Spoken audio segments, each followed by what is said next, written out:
Hey, what's up guys? We're going to be casting this game between Keek, or in the blue here, at 1386 versus Alex here in the red at 1468. So it looks like our player in the blue went first, summoned a Beast King, and then set 2 back row and passed it off to our player in the red. And it looks like our player in the red just going to set 1 monster and 1 back row, 2 back row. And so I have no idea what our player in the blue is playing. However, with Beast King revealed, it's probably something that is more than likely running skill drain. E.HEROs. It could be skill drain E.HEROs. So let's see what our player in the blue decides to actually go for. He's going to go for a Stratos, and he's going to activate the effect of Stratos to add most likely Alias to his hand. And our player in the red responds and says that's okay. And it was an Alias. So it looks like it's going to be that skill drain E.HEROs, which is a pretty interesting deck because most of the E.HEROs, except for Stratos, really get their effects off the field. And we see a skill drain activated. Is our player in the red going to get it? No? Okay. So he's going to attack a face down. Let's see what that face down is. Maybe Sangan?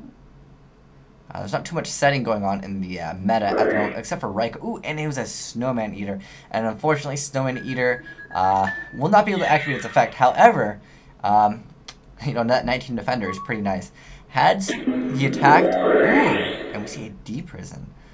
So that's going to get rid of the Beast King, and no hero decks usually play Call of the Haunted, although Call of the Haunted is a great card in E.HEROs. I personally like it at 1, just because it allows you to use Stratos' effect multiple times, because Stratos always gets his effect, regardless if he's normal or special. So we see a Sangan summon, and I think it'd be smart for our player in the red to make an Acid Golem right here. Let's see if he ends up making that. Yeah, he is going to be making Acid Golem, and we see a Bottomless Trap Hole. Will we see a Forbidden Lance? No? Okay. So I have no idea what our player in the red is playing at the moment. But Snowman Eater is kind of a tech card. It's great against a lot of different decks. I would say it's great against E.HEROs, as well as sometimes 6 Samurais, depending how fast they go. Sometimes you just don't have the option to destroy Shin, because Shin will just target another monster.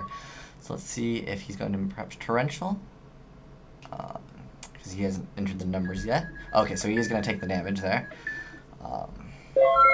Pass it off to our player in the red. But yeah, going for Acid Golem was a good idea because once Skill Drain on the field, Acid Golem doesn't have to detach, and it helps out quite a bit right there. Especially being 3,000 attack. It really makes it so our player in the blue would have had to have drawn into a Beast King in order to be able to really do anything. Or, obviously back row. So let's see what our player in the red is doing. He's viewing his graveyard, and if he checks his opponent's, no. He's going to go for a rabbit here, and we see, oh, and he cannot even banish that rabbit because effect failure is activated. Normally you would be able to, because rabbit would resolve off the field. Just one of those things in Yu-Gi-Oh! And we see a Soul Taker activated. Interesting choice. And it's a great card against Chaos Dragons, definitely. And also, I believe it forces Shine to miss the timing as well. And we see a Monster Reborn, and he's going to get that Alias back. So he's going to be able to... Oh, and a Torrential Tribute is activated, unfortunately. But it still gets rid of... Ooh, and we see a Macrocosmos Chain. And a Dark Bribe is activated within response. Well, at least he gets to draw a card out of that, right? That was a pretty interesting play, because I thought he was going to go for an Exceed with Rescue Rabbit, which would have been an okay option as well. Just because, getting a big beater out versus E.HEROs, especially when Skill Drain's already flipped up, isn't a bad idea, because that kind of forces them to make Ab-Zero, and most of the ones that play Skill Drain have a tough time making, Shining strong, because, Skill Drain's already out in the field. So let's see if our player in the red can top deck anything. But it's going to be quite difficult with Thunder King, especially playing as Dino Rabbits. Dino Rabbits have a very tough time getting around Thunder King. Thunder King is the problematic card for sure when you're playing Dino Rabbits. So maybe we'll see another Snowman Eater? Let's find out. Oh, it was Cobzuls, unfortunately. Cobzuls, not a very good card to draw into, but he is the second best normal of the dinosaurs. So let's see if he can really do anything, because he's going to activate a Dust Drain, and he's not going to hit Skill Drain. Okay, so he's going to hit a Solemn Judgment, great card to hit, and he's going to draw a card. Oh, okay, that was on his end phase, okay. Understood. Setting another card. Our player in the red definitely needs a Snowman Eater pretty much at this point, otherwise it's going to be game.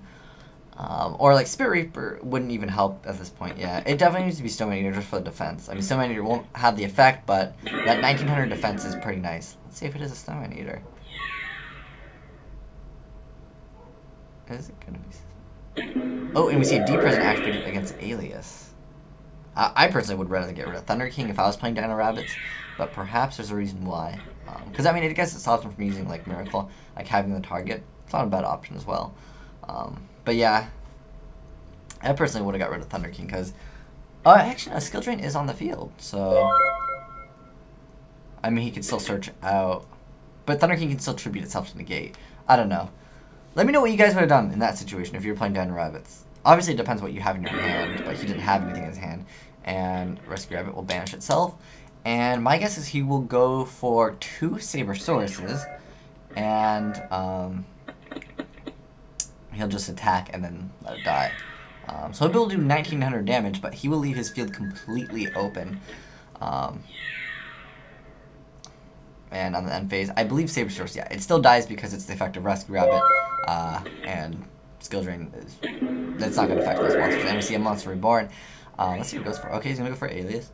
I personally would have felt Thunder King was great, but he could have a Gemini Spark in his hand, and that could be the reason why he went for that. And, yeah, most likely it was Gemini Spark, because Thunder King is just overall a lot better against Dino Rabbits, and it looks like that was game. So, definitely a pretty interesting game. You can see how Stone Man Eater, pretty good card. Thanks for watching, guys. H9's White Dragon, signing out.